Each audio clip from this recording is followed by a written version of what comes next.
Welcome back to the channel this week. This week's episode is my best photographs from this year, or I should say some of my favorite photographs from this year. Some were taken with the Leica, but most of them were taken with the Fuji X-T5. I have fallen in love with this camera. I absolutely love it. I've used my X-T30 a few times. And I've used my X-T3 mostly for filming, and it's a backup camera, but the X-T5 has really taken over my life, as they say. It really is a photographer's camera. So let's get to the images. I'm going to talk a little bit about the images before I show them to you, and what the circumstances were, and maybe the lighting and things like that. So let's get on with the images right now. What better way to start off the year with a crying baby, or I should say laughing baby, or people laughing while this guy was walking down to the beach. This was an assignment for the paper on January 1st, and to me it just epitomizes the way people celebrate around here, which is going for a swim in cold water. Then in February I tried to think of a different way of photographing the motif, and this time I decided to do it with a drone that my boys bought me for a Christmas present. And this is definitely a different angle of the motif, and it came out quite well.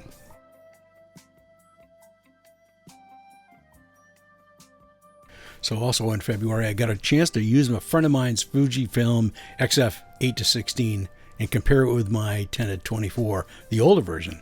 And I like the way the 10-24 rendered things a little bit better. Now also at the end of February, I found myself up in Vermont and at the Windham County Courthouse, and I made this shot here with the Civil War statue, and the video on it was quite interesting. Now at the end of March, I went out with my Leica MP240 and a lens I love to use as a black and white only lens, and that is the Light's 21mm Super Angulon. What a great lens it is, and I love to use it only as a black and white lens because it has some purple fringing around the outside, which is a problem. Now also in March, I went out with my favorite lens, a 16mm f1.4 by Fuji, and it is just phenomenal. I used it with the X-T5 and had absolutely no problem with it and the 40 megapixel sensor. Just love it. Now in April, I went out at the end of April and I got this shot with my MP240 and my 28mm Elmarit. Love this lens. It's older. It has some problems with a little bit of purple fringing around the edges, but it is still exquisite. Now in May, I went out and started working on a little project about a street in Gloucester. And I made this shot with the X-T5 and the 23mm f2. Love that little lens. Exquisite results.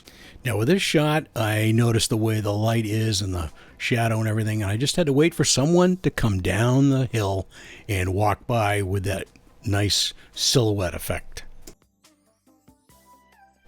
Now in May, I also got to borrow a beautiful lens. This is the 23mm f1.4 WR lens, the brand new one. And boy, the results are just amazing with that lens. This shot here is actually one of my favorite images of the year. I just love the light on it. And this next shot here was just like a grab shot. I didn't even realize it until I noticed it later. The heart in the top right-hand corner here, or center, I should say. And it was also made with this 23mm f1.4 WR lens. It's just an amazing lens. Now in June, I was out on a photo tour with a client, and I somehow messed up where the sun was going to come up. I thought it was going to come up over by the twin lights over here on the right-hand side, but it came up behind the island over here, and it really made for a great image. The sky just exploded. It was an absolutely beautiful moment. This was also shot on the same tour as the last image. I've shot this image many times, but just of the light itself, but not of the light and the shadow, which I think is just exquisite. It was actually made in the early morning over in Bearskin Neck. So with the same client on the same tour, At the end of the day, we got this really beautiful sunset over at the Annisquam Lighthouse in Annisquam. It's a wonderful place and a great spot to go on my tours of Cape Ann. So after taking the summer off, this image here was made in September, and I've been dying to shoot this image, and I shot this image with my 70-300, and I just love the reflections in the water of Rockport Harbor.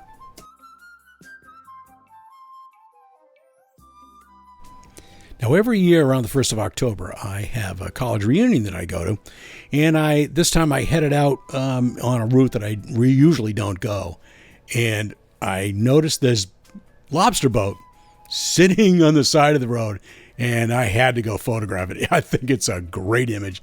I had a great time talking with the guy that owned the property and the history of the boat, the history of the property. What a great, wonderful experience. And of course, it was raining at the time.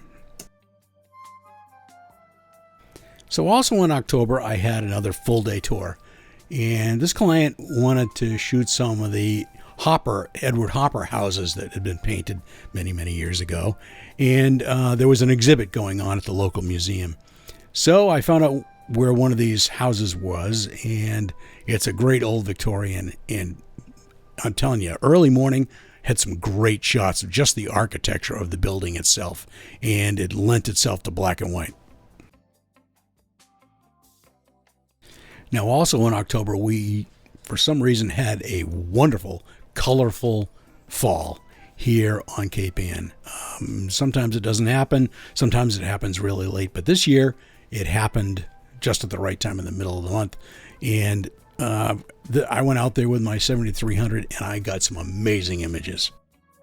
Now, also in October, I purchased the Voigtlander 23 f1.2. And I got to admit, I got some great images with it, some images that I really, really like. But I did have some problems with the camera and the lens communicating correctly. So I love this image of the boat, and this image here of these leaves. I love the way it came out, and it was nice and crisp and sharp. But like I said, there were some issues, and I had to sell it. And I ended up getting a 23 f1.4 made by Fuji, the old one. Now, at the beginning of November, it was election season, and I was hired by the local mayor's committee to photograph their celebration party. And this is one of my favorite images of the year. Just look at the faces all around. They're all different. They're all excited. And this is what photojournalism means to me, just getting these moments like this.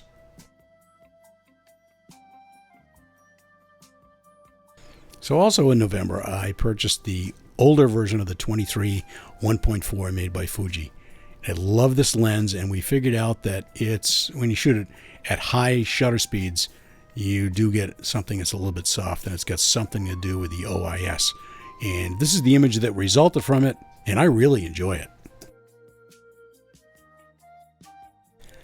So my church asked me if I would photograph the choir and the choir director.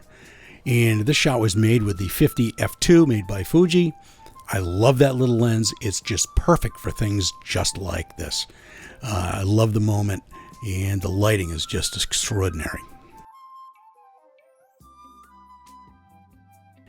Also in November, I had the new 23 1.4 made by Fuji, and I was out having breakfast, and I noticed the light just catching the tea like this, and what I was having for breakfast, and it was just a wonderful moment. I just enjoy using that lens so much, wide open. And recently, this month, just a week ago or so, a friend and I went out to the Ipswich River Wildlife Sanctuary, and I wanted to test out the new firmware for the XF 70-300 and the XT5 with some ducks and some birds.